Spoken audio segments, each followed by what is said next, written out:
If you listen carefully, you can almost hear the voices of yesterday's space travelers echoing across time. They mingle with the sound of the surf breaking on the secluded beach at NASA's Kennedy Space Center in Florida.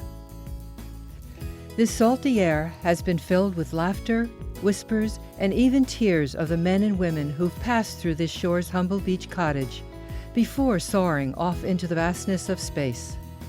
This is sacred sand out here. It really is. It's where people have made those final goodbyes, and they were final. But we know it. I mean, there's nobody, no spouse, no astronaut walks that sand that doesn't know there's a possibility that this is forever. For years, it's been the quiet, unassuming pre-flight retreat where astronauts have reflected as they stood on the threshold of their dream, space travel. The cozy house sits perched above the dunes at the edge of a pristine beach that stretches undisturbed as far as the eye can see.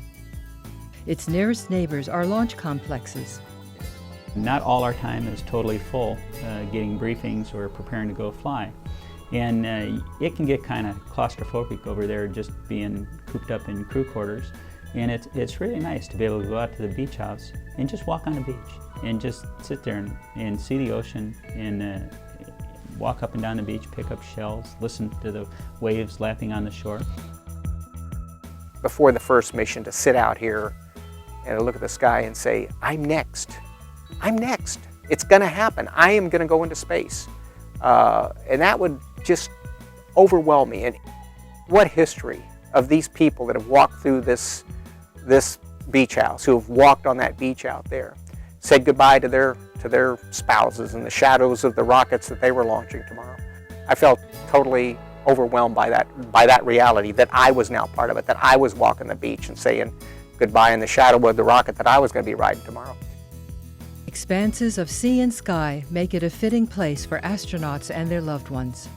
To me, the most special time at the beach house is when you can go out there with your family. There's one barbecue thing where you can bring out guests, and my parents got to come out, and the beach house has been there forever, and that history that stretches out for so long, and to share that and let my family meet the other crew members in a more casual setting. It's nice to have that really quiet time to be with your family and share that history and culture with them so they feel a little bit more connected to all that's going on. I looked for perfect little seashells. I got 4 of them, one for each of my children and one for my wife. And I wrote a little message to each of them inside the shell.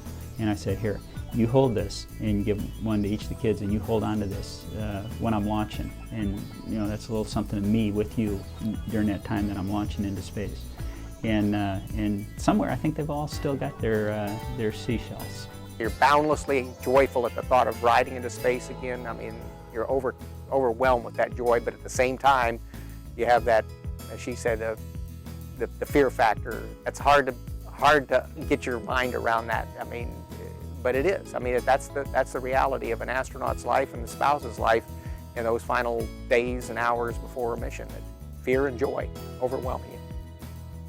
And it's exhausting. It was quite emotional when everybody leaves. You're by yourself and you see each of the couples of the crew going off in different directions, knowing that it's a private moment and they're dealing with their own anxiety and in their way. Structurally, the 2-story wood frame and concrete block house never really outgrew its humble early 1960s beginnings as part of the oceanfront Neptune Beach subdivision.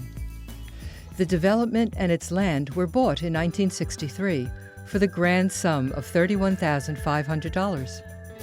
The acquisition was to accommodate the expansion of what would become NASA's Kennedy Space Center.